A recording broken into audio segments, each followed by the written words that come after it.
Assalamualaikum warahmatullahi wabarakatuh. Waalaikumsalam. Syukur kepada Allah Subhanahu wa taala, selawat dan salam kepada junjungan kita Nabi Muhammad sallallahu alaihi wasallam. Yang saya hormati Bapak Kepala Sekolah SMP Negeri 1 Mayapahit, yang saya hormati Ibu Wakil Kepala Sekolah Bidang Kurikulum SMP Negeri 1 Mayapahit, beserta ibu guru, ibu hebat yang mengampuh pada bidangnya masing-masing dan menerapkan ilmunya kepada anak kita semua. Di sini perkenalkan, saya Budi SPD, calon guru penggerak angkatan ke-9 Kabupaten Aceh Tamiang. Jadi di sini saya sedikit ingin mengajak para ibu hebat, cobalah ayo kita bersama-sama kita memajukan pendidikan negara kita, sama-sama kita merubah suatu mindset pendidikan kita dari zaman ke zamannya. Jadi istilahnya jangan disamakan zaman yang sekarang dengan zaman dulu, itu sangat jauh berbeda. Jadi pendidikan yang ada di Indonesia zaman sekarang itu sangat berbeda dengan yang dulu. Jadi kita jangan sampai juga menyimpulkan sama anak, kita membandingkan sama anak pada masa ibu dulu, pada masa bapak dulu, pendidikannya kan dulu. Nah, sekarang berbeda. Yang dulu kita melaksanakan sesuatu dengan cara tradisional, tapi yang sekarang dengan cara modern. Jadi terima kasih kepada ibu-ibu yang telah sudi kiranya datang kepada undangan untuk mendengarkan sedikit tentang apa yang nanti akan saya sampaikan. Jadi tentang masalah diseminasi budaya disiplin positif sebagai aksi nyata pendidikan guru penggerak angkatan 9 yang dilaksanakan di SMP Negeri 1 Mayapahit pada hari ini. Jadi coba ibu bayangkan selama ini ibu mengajar, apakah tujuan kita sudah tercapai atau belum? Terus yang juga kita terapkan itu sudah sesuai dengan keinginan kita apakah? Karena kadang-kadang kita berpikir sistem pembelajaran kita apabila sudah mencapai kepada akhir materi itu kita anggap pelajaran kita telah selesai. Masalah anak tahunya tidak tahu, kita tidak tahu. Apakah mereka sudah paham? Apakah mereka sudah mengerti? Kita tidak memahami. Yang penting apa? Materi sudah habis. Nah, dan yang selanjutnya juga dari segi suatu budaya disiplin positif. Kegiatan-kegiatan positif apa saja yang sudah kita lakukan di sekolah? Pernahkah kita melakukan satu kegiatan positif yang ada di sekolah kita? Baik mencakup nama sekolah, baik itu juga mencakup nama kelas.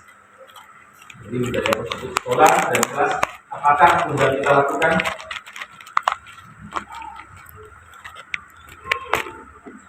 Sudah ibu? Sudah ya?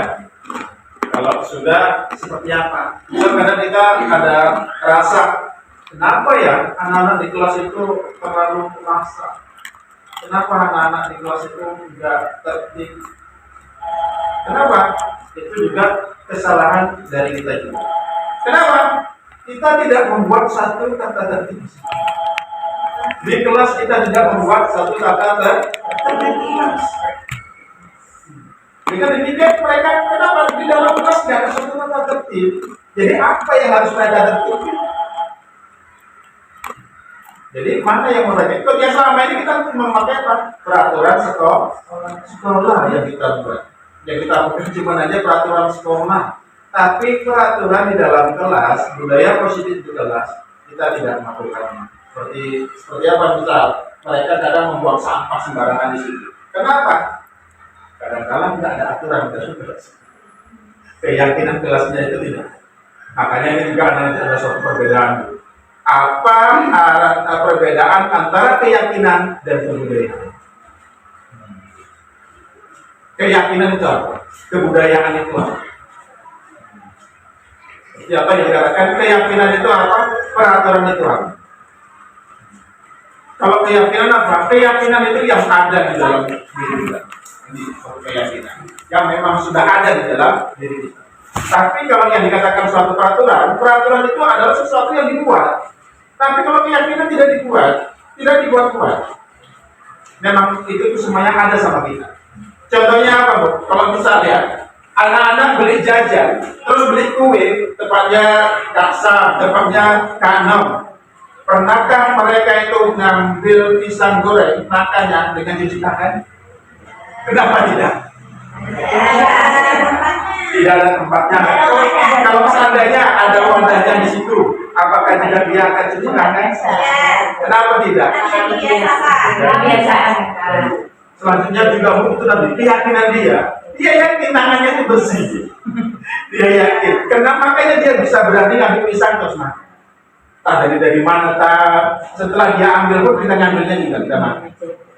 Padahal yang sudah dikasih sama dia. Itulah merupakan suatu keyakinan. Sedangkan suatu aturan itu yang sudah jadi dibuat. Poinnya ini, poinnya ini. Oke, baiklah, inilah yang akan kita bahas nanti. Oke.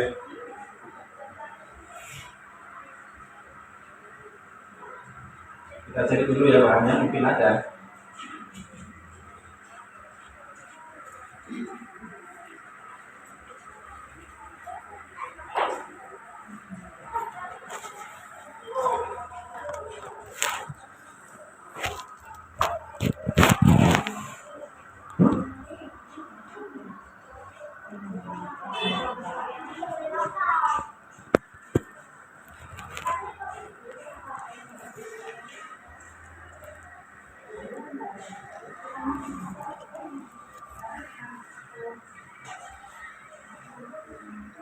Oke, kita mulai saja.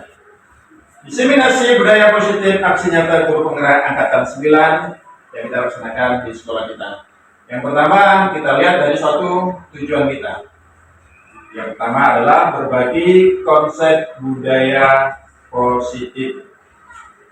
Dan yang kedua berbagi pengalaman dalam penerapan budaya positif.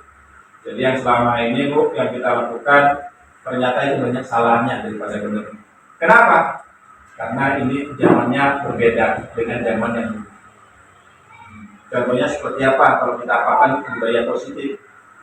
Yang sekarang alhamdulillah setiap pagi kita membudayakan sambut anak sambil salaman, ya kan, mencium tangannya, saling sapa. Terus yang terkadang kita lihat dari suatu budaya positifnya sekarang Bu, dari kata-kata anak itu pun kadang nggak terjaga. Mereka membudayakan sekarang suatu kata-kata yang tidak positif. Salah satunya penyebutan kata bodoh. Gak kayak gitu bodoh, kayak gini bodoh. Nah, itu iya sangat udah keseringan juga.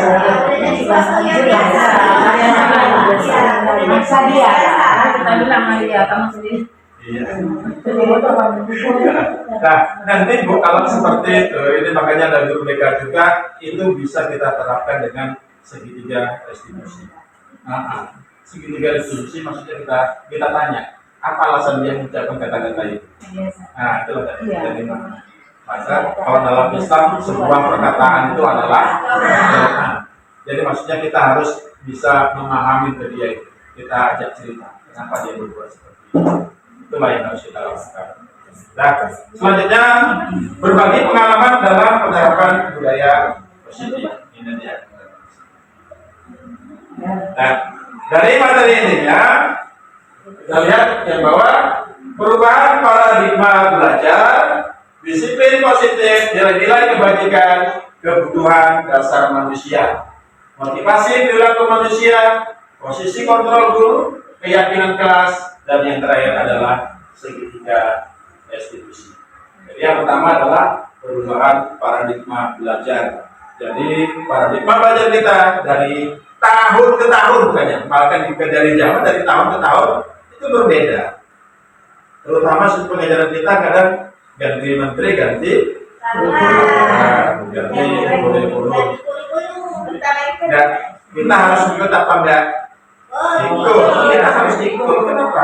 Karena itu memang sudah aturan seperti itu. Karena apa? Sudah zamannya. Yang selanjutnya, anak yang kita hadapi tiap tahunnya berbeda-beda. Pasti tiap tahunnya itu berbeda-beda. Seorang ibu itu menghasilkan anak, tiap tahunnya itu tingkahnya itu berbeda-beda. Itulah yang kita hadapi. Terus bagaimana cara kita untuk menghadapinya? Makanya kita harus mencari tahu solusi untuk memecahkan suatu permasalahan tersebut. Ini saya sedikit mengajak ini, ayo guru-guru muda, pokoknya bantu itu ikut mengikuti kegiatan daftar ke CIP. Ini kesempatan ini dua gelombang ini ya daftar 11. Nah, kita nggak salah. Banyak Bu kegiatan di CIP. Banyak ilmu yang kita dapatkan. Saya termasuk bersyukur. Saya punya laptop ini dari tahun 2012. Baru kali ini saya pegang lagi selama ikut CDP. Selanjutnya kemana dipindahnya? Pindahnya sama adik. Sama adik pas kuliah dibawa sama dia. Begitu dibalikan saya pakai udah sowak baterai. Sampai baterai sudah sowak, apanya pun udah kena, saya betulin ke studi lagi. Nah, yang sekarang dibutuhkan. Kemarin kalau ada di bulan 3 terus pertama sekali, saya nggak tahu mana yang dikatakan Canva. Terus kita membuat satu video, saya pakai post-it itu, direkam kata suaranya gini, kirimkan. Itu memang bisa sebetulnya, tapi kan kita malu seperti itu terus, sehingga hasilnya ada menegur, kalau bisa jangan lagi lah pakai post-it. Saya cuma sekali, alhamdulillah. Selanjutnya saya belajar, mau nggak mau saya belajar, harus belajar. Itu suatu ilmu yang saya dapat. Insya Allah sekarang kalau tentang Canva walaupun nggak main-main kali sudah bisa. Awalnya juga saya masukkan musik ke situ bagaimana, tapi pada akhirnya yang pertamanya salah, yang kedua, yang ketiganya alhamdulillah sudah lebih baik. Banyak sekali suatu pengalaman yang didapat. Oke, lanjut kita membahas suatu materi. Yang pertama adalah pembelajaran paradigma baru. Pembelajaran dengan paradigma baru merupakan pembelajaran yang dirancang berdasarkan prinsip pembelajaran berdiferensiasi.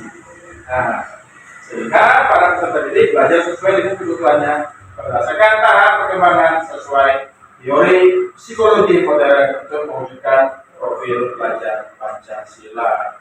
Jadi berdiferensiasi ini kita mencari suatu sistem baru, bagaimana caranya kita untuk belajar kepada anak-anak. Bagaimana anak-anak ini kan kalau yang dikatakan adanya perbedaan itu sebetulnya unik. Itulah uniknya mereka. Yang membuat uniknya mereka itu ada perbedaan. Ada yang pintar, ada yang bodoh, ada yang aktif, ada yang tidak. Itulah keunikan mereka. Kita juga kadang-kadang kalau mengajar siswanya itu pintar semua, itu juga menjadi beban sama kita. Ya, terus terang itu menjadi suatu beban.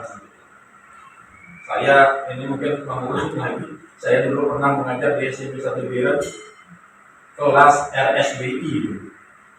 Ada kelas reguler sama RSBI. Kelas RSBI tersebut saya ini beruntungnya punya direktur. Saya pun nggak tahu yang namanya internet. HP pun masih HP Cina dulu. Terakhir saya begitu mau besoknya mau masuk, malamnya saya jumpa sama anak saya tanya, nak dari mana nak? Dari warnet. Tapi ini Pak, download pelajaran yang Bapak bisa masuk. Bayangkan seperti itu. Sehingga saya seharusnya keluar malam, keluar balik, baca. Kita ini menjadi suatu seharusnya keberkahan sama kita, karena itu ada masing-masing. Jadi itu tugas kita untuk merubah suatu paradigma kita untuk mengajar. Itu yang sudah kita lakukan. Dengan apa? Dengan zamannya.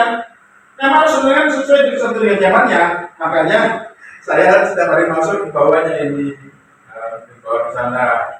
Terus kita juga harus menampilkan suatu eksplisit macam itu. Kita tampilkan suatu video-video yang membuat motivasi mereka.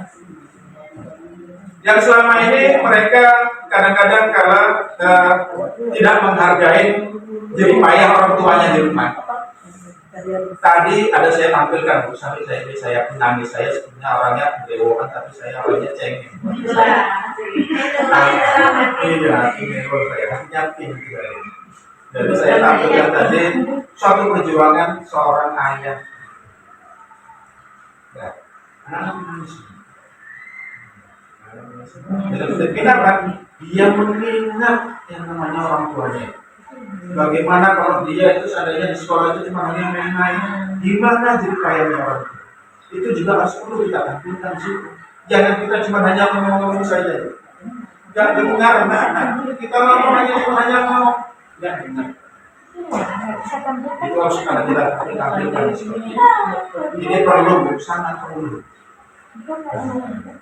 Dan yang sekarang juga kita menjadi sosok guru yang seharusnya kita menjadi sosok yang sangat dirindukan bersama anak. Jangan ada malah kita datang itu anak malah misalnya apalagi kadang kalau ada ibu mau masuk ada rasa takut. Video angkat lagi sakit saya masuk.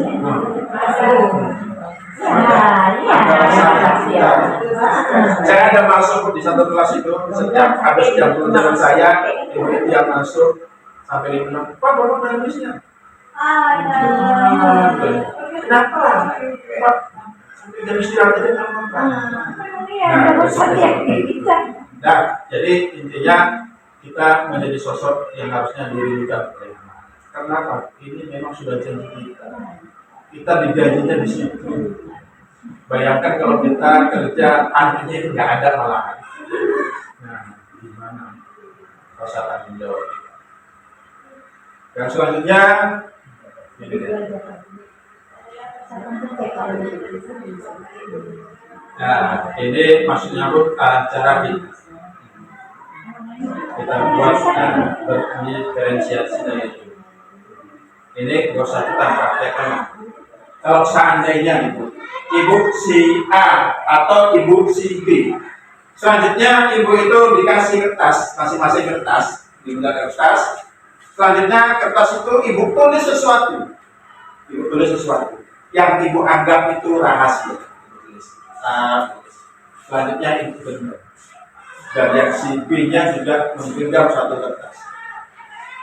Ibu seolah-olah kan ingin tahu itu apa yang digenggam sama si A atau si A ingin tahu yang apa yang digenggam sama si B. Ini kan menjadi suatu rahasia. Di dalam suatu rahasia, ibu ingin mengetahui dengan apa yang digenggam itu dengan berbagai macam cara kan itu. Dengan cara apa? Banyak cara.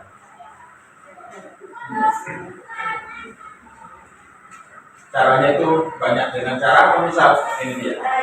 Nah, ada ibu itu dengan memintanya dengan bisa membujuk, mengancam, menghardik, merayu, menyuap, apa saja agar dapat membuka kepala anak di sini.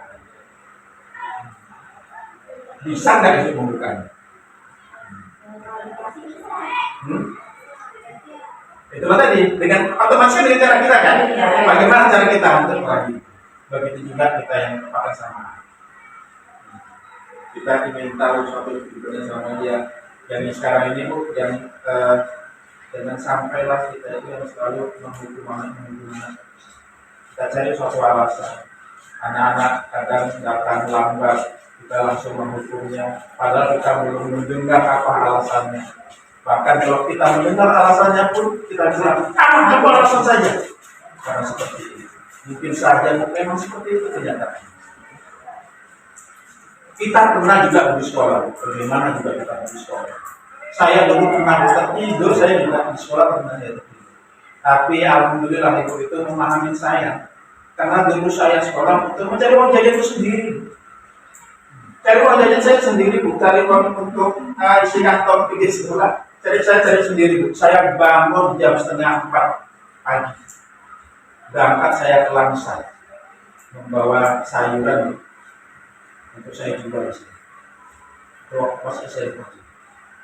Pas ini kemarin satu mobil saya sama ibu dari Langsat dulu SMA juga punya dapat saya. Nah, anak Pak Pinter kan? Adik. Oh, adiknya. Adiknya baik. Dulu di SMA ngajar IPA dulu. Terus di SMA. Jadi saya satu mobil, tanyanya dari mana nih? Saya biasa dari Jakarta. Kadang jam terakhir saya pikir, kita jam setengah 4 ya. Begitu juga mungkin terjadi sama anak kita, karena anak kita itu ekonominya juga berbeda-beda. Bukannya sama semua. Berbeda-beda persoalan mereka juga berbeda-beda. Jadi jangan kita mengukur mereka dengan sesuatu yang tidak mendidik dengan suatu hukuman. Ini merupakan suatu kebiasaan. Selanjutnya, apakah dia berhasil membuka genggaman tangan? Apa alasan tidak membuka genggamannya? Kita lihat dari kondisi persilan. Mengapa A tidak membuka genggaman tangannya? Kemungkinan dia ada suatu prinsip. Si A bisa membuat si B membuka, mungkin ada prinsip. Nah, dari kegiatan ini siapa yang mengendalikan membuka atau menutup genggaman tangan? Siapa? Kita sendiri kan. Kita yang mau membukanya, kita yang mau menutupnya. Itu keberadaan diri kita sendiri. Selanjutnya, miskonsepsi tentang teori kontrol. Ilustrasi guru adalah mengontrol murid. Ilustrasi bahwa semua penguatan positif, efektif, dan bermanfaat.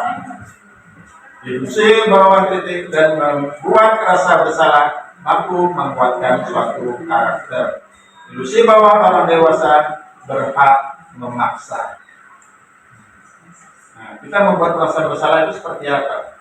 Kayak macam membuat bersalah seperti ini. Kita bilang sama anak, kenapa kamu tertidur? Kamu gak kesepian sama ibu udah menjelaskan alhamdulillah kamu tertidur. Itulah yang dia membuat dia itu merasa bersalah.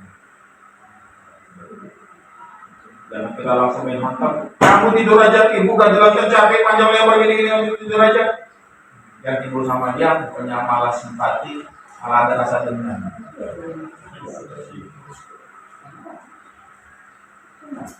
Ini kita lihat suatu merubah paradigma stimulus respon pendekatan teori kontrol. Kita lihat realitas kebutuhan kita sama. Teori kontrolnya realitasnya kebutuhan kita itu berbeda.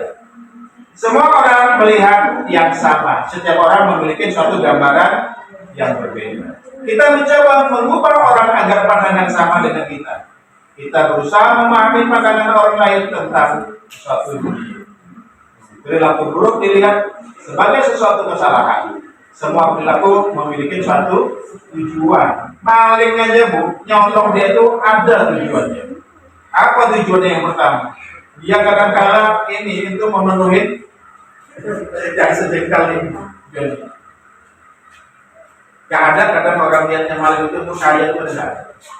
Saya ingin maling itu kaya, nggak ada. Di situ juga kadang-kadang kita masyarakat sekarang langsung menghakiminya.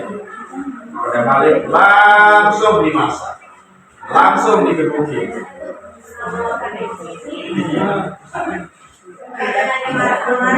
Nah,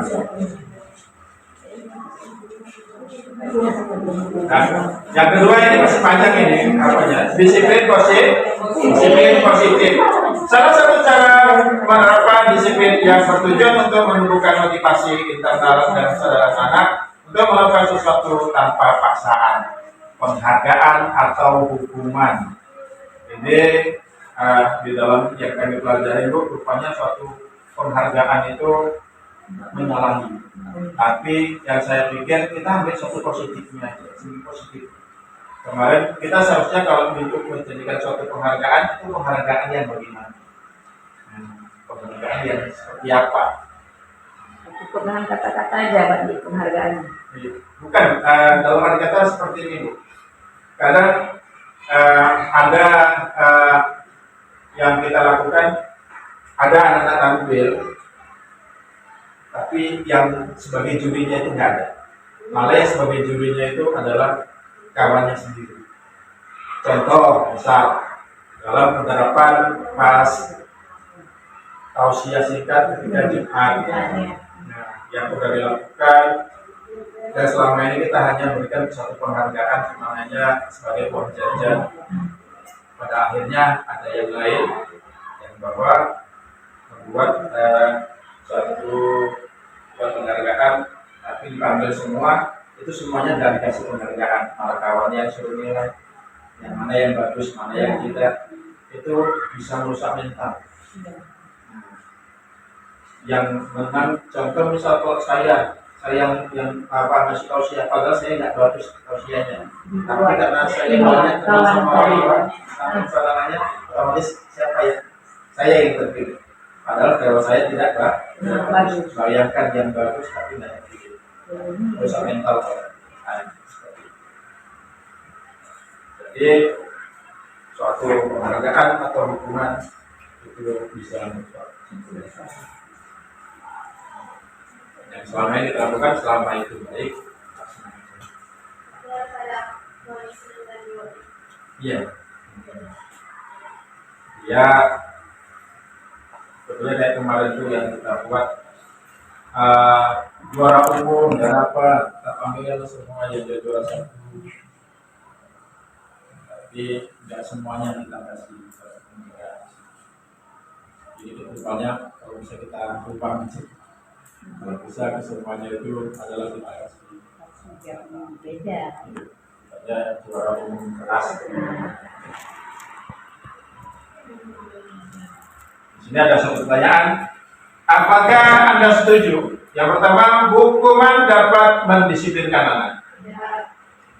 Yang kedua, pemberian hukuman dengan hal positif seperti membaca atau membersihkan halaman sekolah dapat meningkatkan disiplin anak. Yang ketiga, memberi penghargaan dapat meningkatkan motivasi belajar anak. Ya. Jadi kalau itu jawabannya ya, otomatis anak mau belajar gara-gara Anda mendapatkan suatu itu. Kalau nggak ada reward,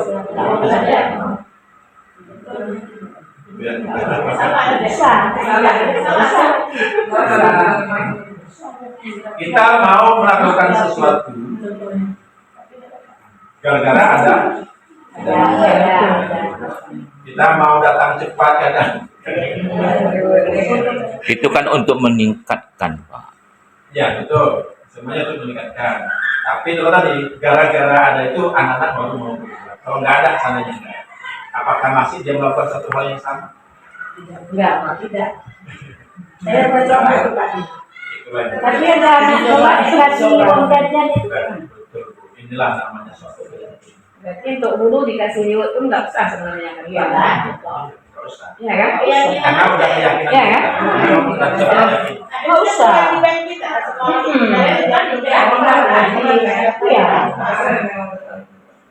Nggak bisa ya. Karena ada sekolah yang kemarin yang udah keluar protes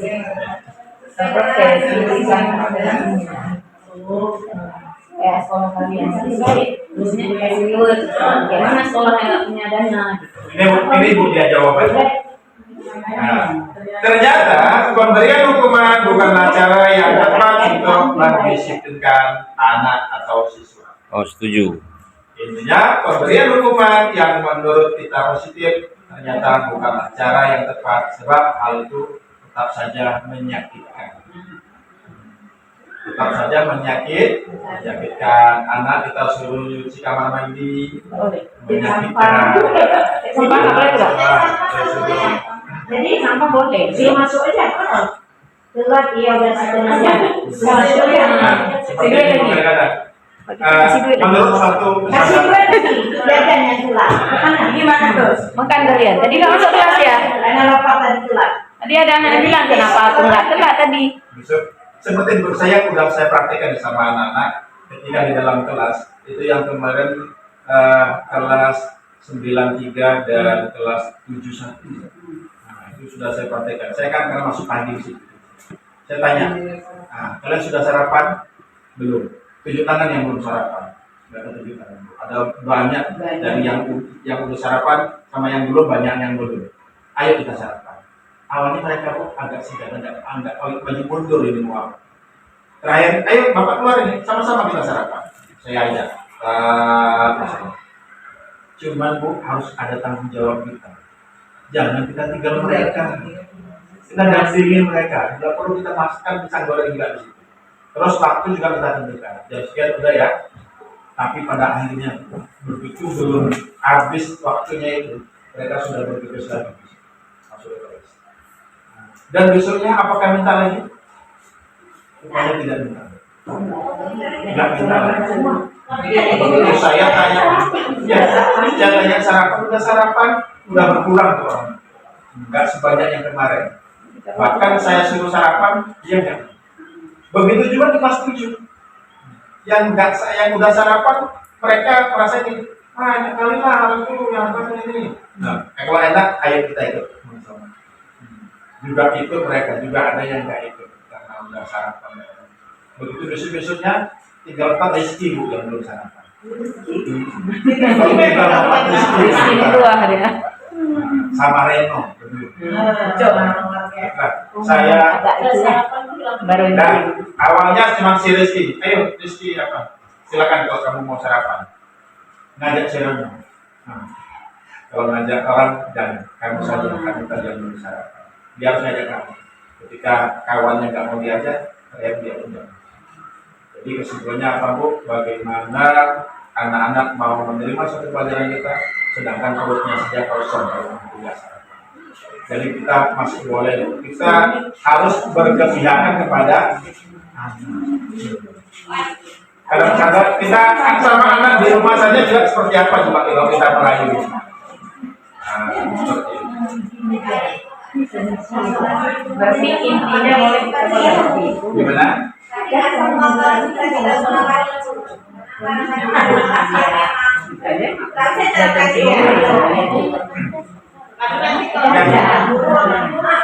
Yang selama ini udah diterapkan apa belum? Nah, dibuatlah ibu terapkan.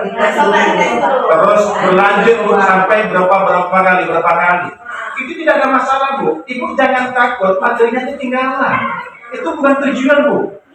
Bukan tujuan kita. Jangan takut kita anak-anak materi ketinggalan. Jangan takut sama. Berarti kalau misalnya ada berapa guru kayak itu berbuat penuh itu nggak apa-apa gitu ya? Lama-lama ini gitu. Saya buat, misalnya kelas saya buat, kelas kedua saya buat, ada kelas satu lagi buat lagi. Sebenarnya gini, kalau di kurikulum merdeka ini kita ada waktu anak-anak, misalnya hari ini jam pertama, kita bilang besok ya, anak-anak besok bawa bekal kita makan bersama. Itu bisa juga, jadi kan memotivasi anak untuk sarapan pagi. Jadi tidak harus nggak rame di sana, kita waktu 10 menit di sini kita makan bersama. Di kelas. Jajan lah. Dari kurikulum merdeka kan itu memang ada bersama. Itulah penerapan P5 secara tidak langsung. Yang selanjutnya juga kalau di jam terakhir bagaimana? Saya juga saya pernah juga menerapkan jam terakhir. Saya tanya kenapa kalian lama sekali? Harus Pak.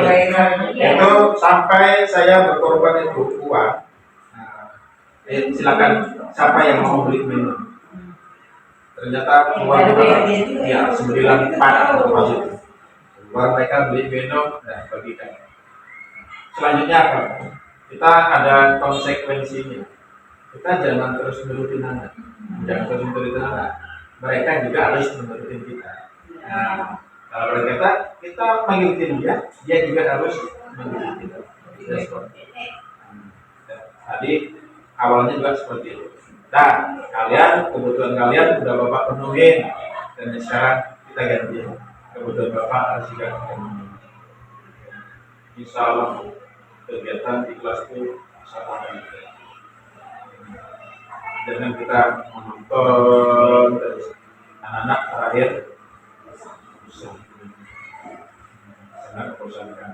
Apalagi saya gurus nih, guru Pak kadang-kadang kalau jadwal terakhir pelajarannya IPS.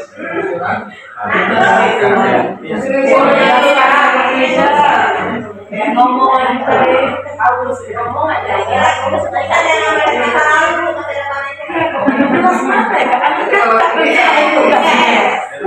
makanya bagaimana kalau kalian datang ke terus di IPS, di PKN ada itu materinya tentang pemberontakan B30 SKI. Kalau kita ngobrol Jadi iya. Yang akhirnya ringkas saja nggak nonton aja. Makanya. Terus bagaimana cara kita tampilkan? Iya. Kalau kita Ini nonton bersama. Sama. Bapak desa Ibu gak payah ngomong Bu, tinggal dia yang jelaskan. Coba kita intinya sama anak-anak, tolong dicatat dari siapa yang menjadi tokoh-tokohnya itu harus dicatat.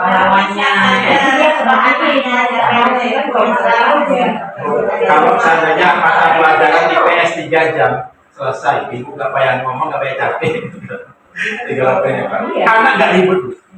Nah, itulah yang sekarang pelajaran. Kita harus dia Pak Dede lah, kami kan nggak pandai, gimana? Ini juga kalau kita sebenarnya Pak itulah kita sekarang harus belajar. Memang sekarang sekolah berjalan dengan fokus.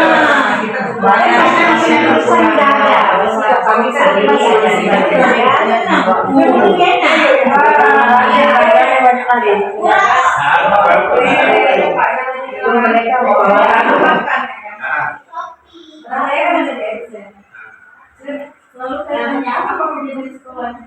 Jadi kami di sekolah mas, nanti sekolah kan jadi saya kok gitu kok itu sekolah kan seperti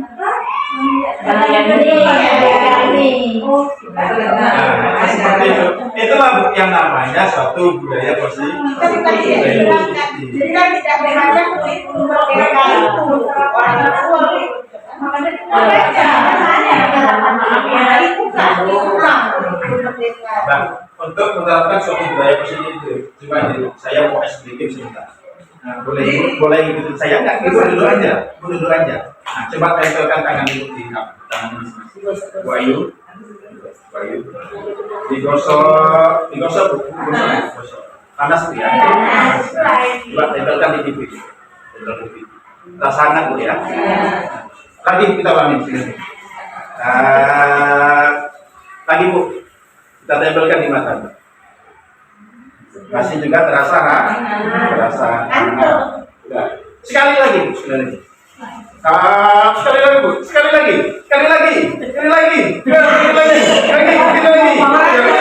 tempelkan di dahi, dahi Bu.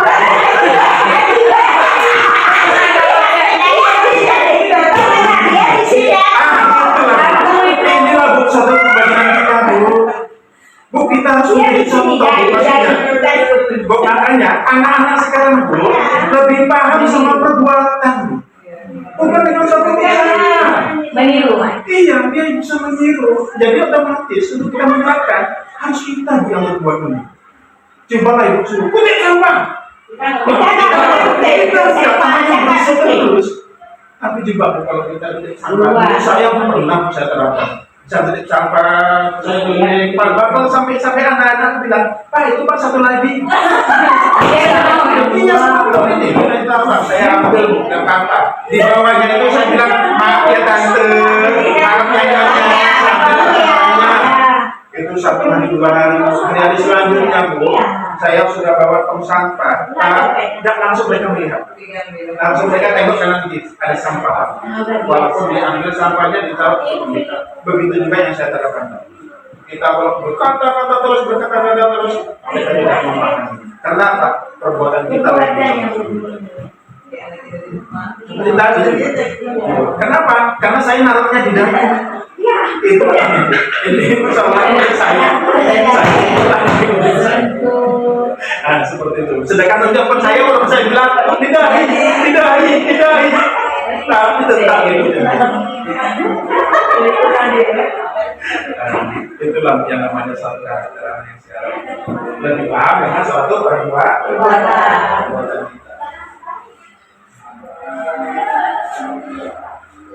Selanjutnya pada hakikatnya pemberian reward juga bukan cara yang efektif untuk menegakkan disiplin, karena dengan pemberian reward ada siswa yang merasa tersakiti. Karena apa? Yang dapat reward senang Bu ya, yang nggak dapat sedih, bahkan dia menangis ya kan. Bahkan dia menangis, bahkan ada yang sempat apa seperti ini. Yusuf aku baik, aku bisa malas itu balik.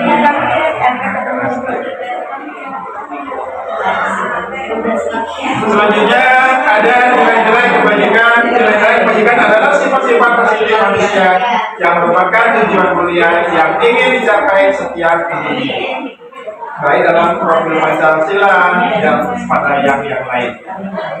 Kita lanjut. Ini kebutuhan dasar manusia.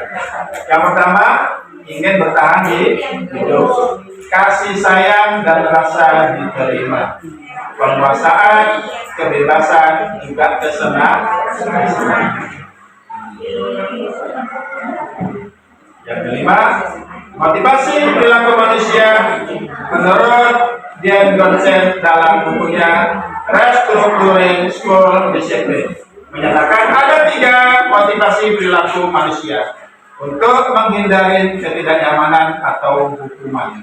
Kadangkala ada anak gak mau masuk ke kelas kita, tapi tahu dari dalam takut dia.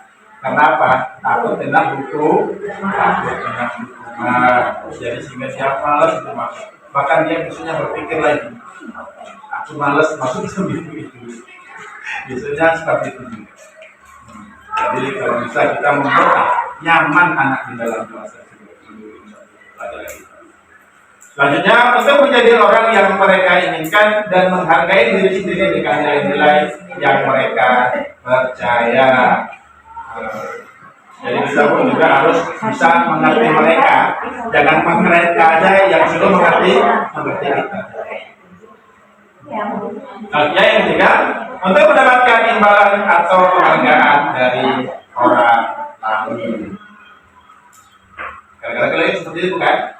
Kalau kita berbuat sesuatu, otomatis apa yang kita inginkan? Satu imbalan, satu penghargaan. Jadi seperti kelas tadi, bisa sayang-sayang, tidak cuma Pak Didi masuk, bisa kalau Pak? Bisa. Yang awalnya si Akmal, siapa namanya? Haikal. Nah, si Muhammad Haikal.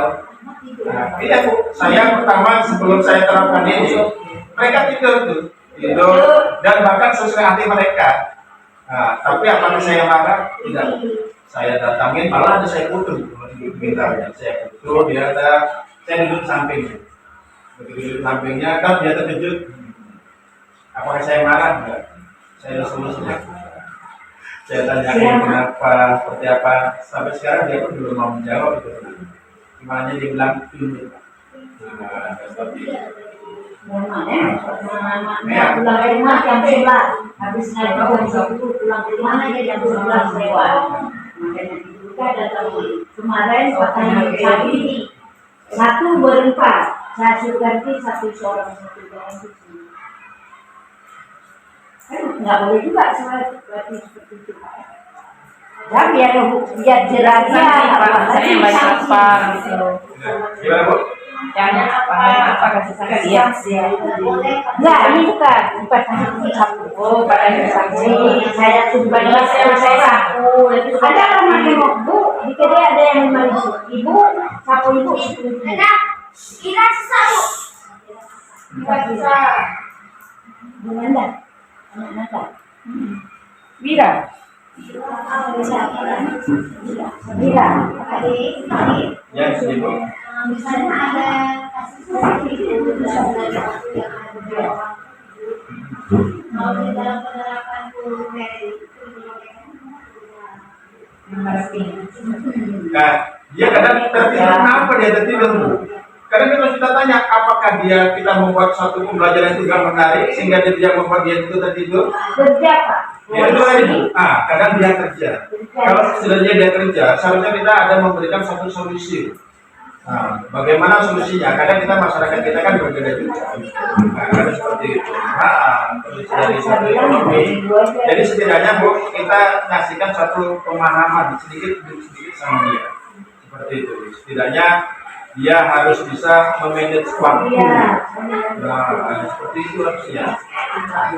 Setidaknya kita sudah memberikan suatu nasihat sama dia, memberikan suatu motivasi.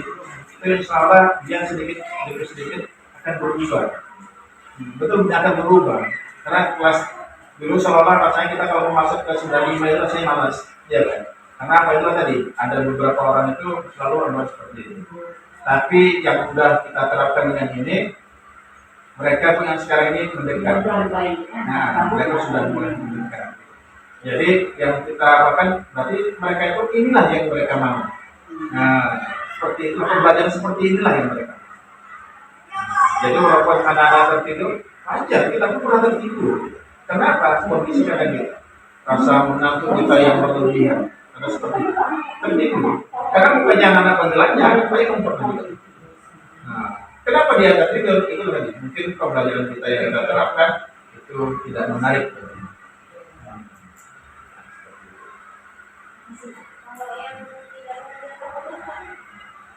Yang tidak makan, yang bola tadi udah dinasehatin pun atau dikasih aku tapi yang dia kayak orang tanya ngobrol pun kayak orang ini itu Satu Pak, yang Pak, maksud saya balik, memang tempat itu gimana tadi itu kemarin tuh kami kan ada kebetulan di CGB itu ada salah satu guru di SLB itu. Dia ada memiliki bagian yang mana yang sindrom, mana yang masih diapakan, gitu. Terus seperti anak kita dulu ada si Muhammad Hikmal, si Hikmal itu. Dan sekarang ada di STPR Raja juga ada, kemarin juga ditengokkan, katanya ini memang anak berkebutuhan khusus. Arif itu kan ada juga si Arif Iya, sekarang udah teman. Iya. Nah, jadi itu nggak ada ilmu. Itu harus dia memang di tempatnya khusus karena anak itu unik. Karena yang sangat yang istimewa. Jadi Si Dewi kami itu 74 mana saya nggak tahu di mana. Saya maksudnya kalau kelas 7, kelas 71 sama Dewi itu 75. bukan istimewa. Selanjutnya yang tidak mengerjakan tugas seperti ini bukan kadang-kadang. Kayak macam kita nggak tertarik sama sesuatu, kenapa? Kita nggak memahaminya. Kita nggak suka sama lagu ini, tapi orang lain suka. Karena seperti itu, kenapa? Kita nggak bisa lagu itu. Begitu juga seorang anak kadang, dia kenapa dia nggak suka? Kadang dia nggak paham nama pelajaran itu. Jadi dia antara mau mengerjakan dan tidaknya itu. Jadi kemungkinan kesalahan sama kita. Anak itu yang membuat anak itu nggak paham dengan pelajaran. Semua pelajaran yang harus satu iya aja.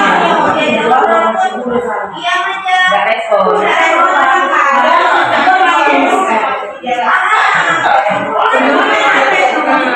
ditegur nangis. Kemudian kalau pelajaran olahraga sudah. Coba kan yang olahraga. Respon nggak dia? Kalau pelajaran olahraga suka nggak? Kalau dia suka berarti masih ada satu pelajaran yang suka.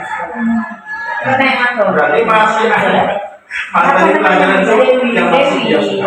Ada masuk kan? Ada. Enggak, karena kumpulnya ada Jumpa. jumpa. Saya Tadi saya masuk, nggak buka. Dan dia dari sini tuh dari buka hilangnya dan masih tahu satu yang buka. Habis itu awalnya lagi. Lalu mana ya? Begitu ya. Sama lagi yang bulan kami jangan kamu jalan tadi ada. Kadang-kadang ini Bu ya, kita apakan sama anak. Kayak macam dulu si Yuri, kita si Yuri 82 misalnya, si dia dulu nggak mau ngomong kenapa, karena ada apa namanya pisah di belakang, di belakang. Tapi alhamdulillah sekarang ngomong. Saya pun terkejut waktu pas saya suruh dia itu untuk mendaftar ikut membuat poster di demo. Saya tanya, jumpanya di sini Bu. Dia mau beli aja. Saya tanya, Yuri bisa memutar? Langsung dijawab, kayak gitu. Bisa memutar? Tidak bisa, tapi bisa. Bahasa seperti itu. Alhamdulillah Bu, saya dulu waktu pas ngajar dia nggak pernah dia ngomong, tapi dia bisa. Kemungkinan apa Bu? Juga dari faktor pendukung kawan-kawannya. Kadang-kadang itu lagi makanya kita ada diterapkan suatu aturan tentang pembelian. Kita jadi tugas kita untuk menjadi memberikan satu motivasi sama. Bisa menang dia juara. Oh enggak, apa yang ngomong yang aku geruk tinggi Iya kan. Sampai kemarin kan itu masih kelas 7. Pas ketika pulang cepat itu kan dia di pos itu mengambil diri ya. Saya tanya, Yuri ada jemput? Nggak jawab apa. Bahkan saya pengen telepon orang tuanya supaya apa? Dia punya maaf. Sampai seperti itu. Apakah saya balas? Saya dari nanya mungkin seperti saya kita juga tahu. Tapi yang sekarang kemudian di gelombang lukis dia yang Utamanya kan menghargai dia. iya, karena dikasih kesempatan sama kawannya dia yang berperan untuk melukis itu, itulah menjadi suatu semangat dia juara, dia yang ngambil pialanya, ibu pendukung yang harus seperti itu, itulah yang menjadi suatu semangat. Sama ini ya merasa ini ya. Kan setidaknya kita sudah berhasil di bidang itu. Ya, dibully. Ini kan kita tidak ada yang Saya di sini nggak ngerti kan? Nggak ada. Nggak merasa ini dari awalnya. Ya, karena awalnya udah diingatkan jangan dibully, karena nggak boleh itu memang. Kalau dia seperti itu ya macam-mana mau dibilang. Nah, ini dia ada kepada posisi kontrol. Ini kita harus berlanjut karena kalau waktunya begitu. Kita sebagai penghukum kah? Kita sebagai pembuat merasa bersalah kah? Kita sebagai teman kah? Kita hanya sebagai pemantau kah? Atau kita sebagai manajer? Ini yang sekarang bersama diri kita ya. Apakah kita sebagai penghukum? Ketika ada satu kesalahan langsung kita hukum? Apakah kita sering membuat suatu anak merasa bersalah dengan kita nasihatin dia? Sebenarnya dia merasa tersenyum dengan kita. Apakah kita selama ini sebagai teman yang kita bisa merangkul anak-anak, kita bercanda sama anak-anak, duduk bareng, bahkan sarapan bareng, seperti yang diterapkan kata ibu apalagi di sekolah sana, kita makan bareng, sarapan bareng, seperti itu. Apakah hanya kita cuma hanya sebagai penonton, nengok aja, kita berbuat apa kepada dia pun enggak, mau dia bandel, mau dia painter, terserah. Itu kita sebagai pemantau. Selanjutnya kita sebagai manajer. Sebagai manajer ini kita harus memecahkan suatu permasalahan. Kenapa dia sering datang terlambat? Kenapa dia di kelas itu selalu tidur? Kenapa dia selalu main? Ya, ini kita harus mencari suatu permasalahan. Pertanyaannya, saya kecewa sekali dengan kamu. Kamu tidak pernah benar melakukannya. Ayolah lakukan demi ibu bapak. Apakah kamu mau mendapatkan stiker bintang hari ini?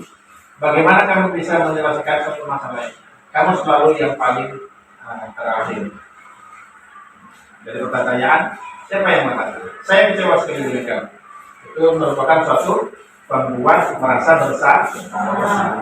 Kamu tidak pernah benar melakukannya. Itu merupakan suatu pembuat teman kau. Ayolah lakukan demi ibu bapak. Ini merupakan satu keyakinan kelas kita. Ini seperti yang harus kita terapkan di dalam kelas bro. Kita harus membuat satu keyakinan kelas. Dan dalam keyakinan kelas pun kata-katanya tidak boleh memakai kata-kata yang negatif. Harus pakai kata-kata yang positif. Seperti apa? Bisa tidak boleh. Nah, itu merupakan kata negatif. Ya sama saja. Jadi kita harus membuat suatu keyakinan. Keyakinannya bagaimana? Harus. Misal di situ awalnya kita buat tidak boleh buang sampah sembarangan. Jadi harus pakai kata-kata keyakinan kita. Iya, buanglah sampah pada tempatnya. Tapi keyakinannya di dalam ruangan itu kelas harus bersih. Kalau kita buat Pak, wajib buang sampah pada tempatnya. Ada wajib aja. Jangan sedang memaksa saja.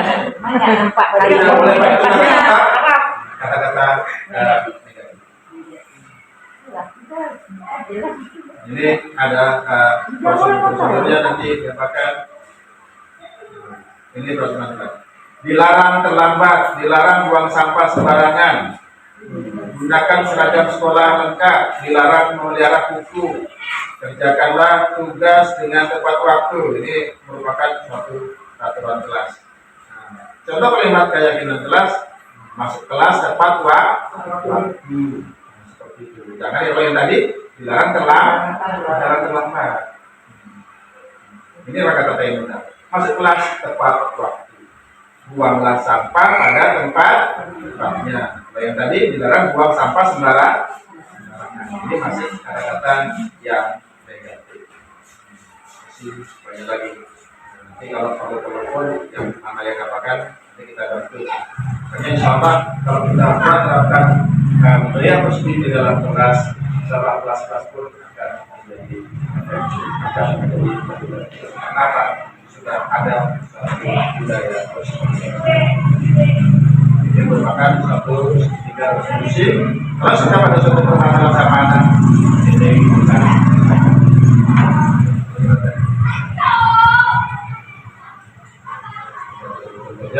kita menjaga dialog dan terima kasih. Jadi tidak kita sebagai pendidik setidaknya harus memberikan contoh kepada yang kita jadikanlah contoh kita sebagai yang dibuku dan seperti yang saya terangkan tadi SPP ya. Mereka tidak paham dengan suatu kata-kata kita, tapi mereka paham dengan suatu perbuatan kita. Oke, terima kasih para ibu hebat. Mudah-mudahan ini bisa membawa manfaat sama kita semua. Dan mudah-mudahan ada yang mengikuti video saya akan sama adik-adik saya yang masih muda. Ini masih ada kesempatan untuk mendaftar CPP yang akan jelas. Ayo kita sama-sama. Kalau saya sendiri kemungkinan saya karena tidak mungkin lah sekolah yang sebesar ini dengan cara yang sendiri. Bukan berarti ibu tidak mendukung atau masih semuanya mendukung. Tapi mungkin ada cara-caranya, metode-metodenya yang masih kurang. Terima kasih atas semuanya. Saya ucapkan wabillahi taufiq wal hidayah. Assalamualaikum warahmatullahi wabarakatuh. Waalaikumsalam warahmatullahi wabarakatuh. Assalamualaikum warahmatullahi wabarakatuh. Apa kabarnya anak Bapak? Oke, selamat pagi. Pagi luar biasa. Alhamdulillah. Oke, pada hari ini kita bertemu kembali. Kita juga harus setiap hari itu membudidayakan suatu budaya positif. Yang bahwa budaya positif itu salah satunya adalah kedisiplinan. Jadi kedisiplinan itu kalian taat atas dari perintah oleh guru atau dari kesadaran sendiri. Nah, ada yang dari guru, ada yang kesadaran sendiri. Kalau kalian sudah sadar dengan suatu yang dikatakan budaya positif, maka kalian telah membuat suatu kebudayaan budaya positif. Yang salah satunya kita di dalam kelas ada budaya positif. Apa namanya? Budaya malu. Malu apa? Malu terlambat. Malu membuat kotor. Malu tidak bisa. Jadi Bapak harapkan anak-anak Bapak bisa di dalam kelas selalu membudidayakan budaya positif. Oke, yang selanjutnya boleh masuk dengan tertib. Kalau masuk, ngapain? Iya, sambil masuk sambil salam. Oke, Bapak mulai dengan yang perempuan.